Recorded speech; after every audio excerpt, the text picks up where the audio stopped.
Cerita sang ibu kandung ketika Betan Peto sakit-sakitan, hampir sebulan dirawat di rumah sakit.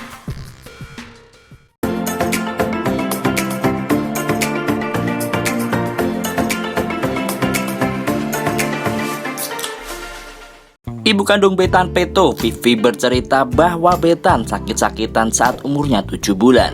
Ia bahkan sampai dilarikan ke rumah sakit. Waktu Onyo sakit umur 7 bulan, saya belum tahu langit-langit Onyo belum normal.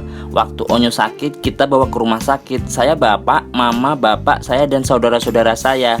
Onyo diperiksa sama dokter, ucap Vivi, dikutip dari channel YouTube The Onsu Jumat lalu. Tak menyebut secara detail sakit yang diderita Betan, sang ibu menjelaskan bahwa anaknya mulai sakit-sakitan setelah dilahirkan oleh dukun beranak. Saat itu, dokter di rumah sakit terus bertanya soal bagaimana proses kelahiran Betan Peto.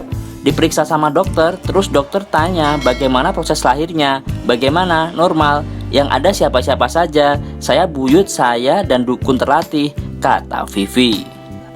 Vivi mengatakan, suatu ketika Betan mengalami batuk sekitar 100 hari dan demam tinggi. Onyo sakit saat pesta pernikahan dalam keadaan batuk. Mau tidak mau kami bawa. Dari sana juga, saat sakit kedua dia dibawa ke rumah sakit. Dia diinfus, diperiksa begitu saja. Pertolongan pertama sebelum dibawa ke rumah sakit, memang ada keluarga yang bisa obati untuk reda panas pakai kunyit itu, ucap Vivi. Vivi mengatakan, semua keluarga ikut mengantar Betan ke rumah sakit dan bergantian menjenguk. Pasalnya, saat itu Betan hampir 1 bulan dirawat di rumah sakit.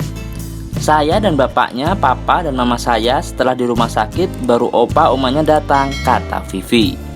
Telah diketahui sebelumnya, mendengar cerita ibu kandung Betan, Ruben Onsu menjelaskan gunanya pertemuan antara Betan dan orang tua kandungnya adalah untuk menyelesaikan kesalahpahaman yang selama ini terjadi antara mereka.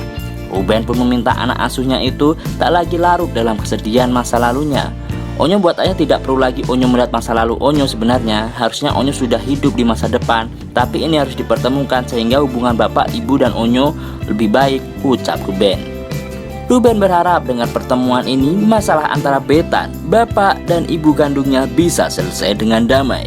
Dengan sebesar hati, Ruben pun meminta orang tua kandung Betan untuk memprioritaskan anaknya itu. Khususnya bapak dan ibu, saya yakin komunikasi tak mungkin setiap hari karena ibu sudah punya kehidupan sendiri. Tapi kalau untuk Onyo tolong diprioritaskan karena dia tetap anak kalian, anak kandung kalian. Karena bapak dan ibu jauh punya ikatan batin lebih lama dengan Onyo, tutur Ruben.